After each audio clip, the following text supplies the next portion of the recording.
Hello à tous, on est content de vous retrouver dans cette vidéo où nous allons refaire une petite beauté à ce Xiaomi Redmi Note 4. D'ailleurs cet écran a mal vieilli puisqu'on commence à voir apparaître les lignes du tactile sur ses bords. Pour enlever la coque arrière de ce téléphone, vous aurez besoin d'un tournevis Torx de taille 2, autrement dit un embout T2. Et même si cette étape vous semble anecdotique, elle vous permet de savoir absolument que vous êtes en train de démonter un Xiaomi Redmi Note 4. Et oui, à la différence de son grand frère, le Redmi Note 4X, qui ne possède pas de vis au bas de l'appareil. Comme tout bon technicien rodé, nous n'oublions pas d'enlever le lecteur de carte SIM. On le répète souvent et pourtant c'est pas faute d'oublier. Pour l'ouverture du téléphone, munissez-vous d'un objet pointu et fin pour ne pas endommager la coque si possible, qui elle est en aluminium. Même si ce téléphone s'est ouvert assez facilement, n'oubliez pas d'enlever la nappe du connecteur de l'empreinte. Au passage, vous aurez peut-être noté la pastille rouge sur le haut du téléphone. Mais notre technicien n'est pas facile à déconcentrer, il déconnecte tout de suite la nappe de la batterie. Pour changer l'écran de ce téléphone, il y a deux nappes à atteindre. La nappe du LCD qui se trouve sous la batterie, et la nappe du tactile qui se trouve sous le module haut-parleur. Notre technicien a décidé d'enlever le module haut-parleur. Et avec un tournevis électrique, c'est bien plus pratique. Pas besoin de vous le cacher, mais ce téléphone a déjà été démonté plusieurs fois. Et pas simplement parce que la coque arrière s'est enlevée facilement ou le module haut-parleur, mais parce que le décollage de la batterie s'est révélé tellement simple. Entre parenthèses, on vous prévient, si vous devez démonter le Note 4X, la nappe tactile sera sous la carte mère. C'est vrai que le collage de cette batterie était un peu limite, mais bon, c'était suffisant. On remettra un petit adhésif tout à l'heure. Maintenant, il y a l'embarras du choix. Vous pouvez choisir de déconnecter la nappe d'interconnexion, la nappe du tactile, ou encore la nappe du LCD, comme vous voulez. Allez, le LCD. Apparemment, la spatule en plastique ne fait pas l'affaire. Mais qu'en pensez-vous? N'est-ce pas un petit peu dangereux d'utiliser la pince Bruxelles pour enlever cette nappe? Quoi qu'il en soit, maintenant le travail est fait. Il ne reste plus qu'à enlever la nappe du tactile, le connecteur de la nappe d'interconnexion, et également le câble coaxial de l'antenne. Et là, notre technicien va changer d'outil pour vraiment sécuriser cette opération.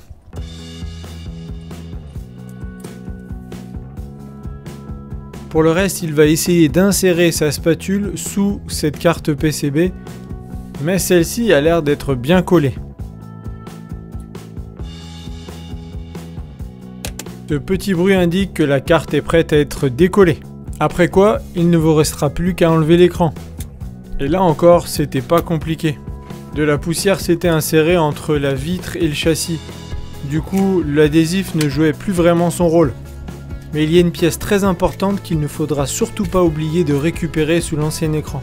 C'est le diffuseur LED des touches tactiles. Si vous oubliez cette pièce, vos touches ne pourront pas s'illuminer. Maintenant, nous nous dirigeons dans le recollage du nouvel écran dans cette réparation. Mais avant cela, un bon nettoyage s'impose, et pour ce faire, il nous faut enlever les anciens adhésifs.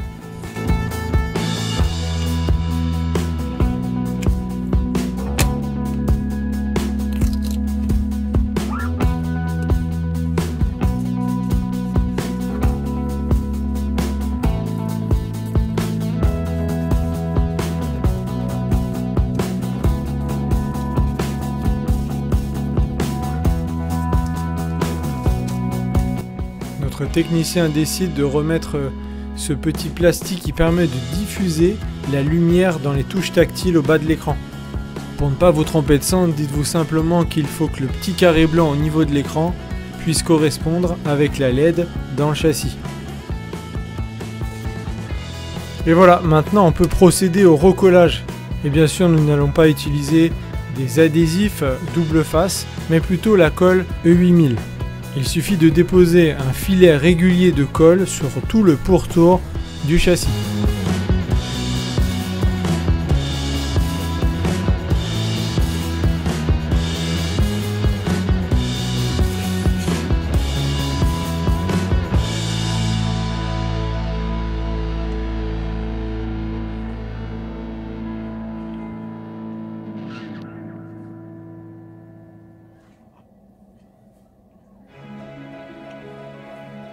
Pendant que la colle sèche, notre technicien va commencer à enlever les adhésifs de protection sur le nouvel écran.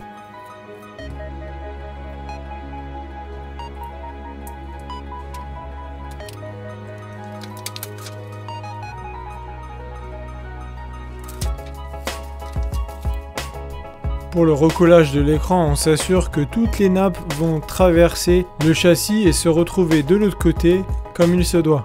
Et pour bien positionner notre écran, nous partons d'un des coins de l'appareil. À partir de là, nous pouvons simplement appliquer l'écran. Il ne reste plus qu'à bien vérifier que les nappes sont bien passées et que l'écran est bien positionné. Quand tout est bon, on retourne notre écran et on le plaque sur la table. Cette position permet deux choses. D'une, cela permet à l'écran de rester en appui sur le châssis. Et de deux, cela nous permet de continuer à travailler. C'est la raison pour laquelle maintenant nous allons pouvoir remettre la carte avec le connecteur de charge.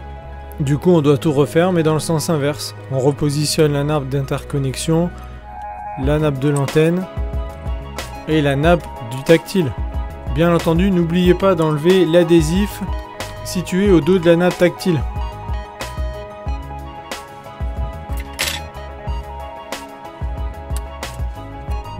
Ça sent le déjà vu.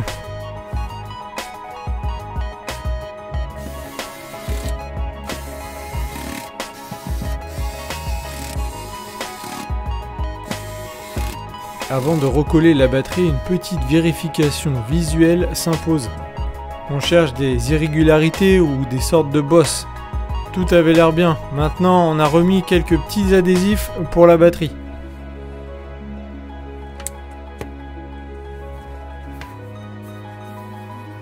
La batterie est reconnectée. Maintenant, il ne reste plus qu'à mettre la coque arrière avec le connecteur du lecteur d'empreintes.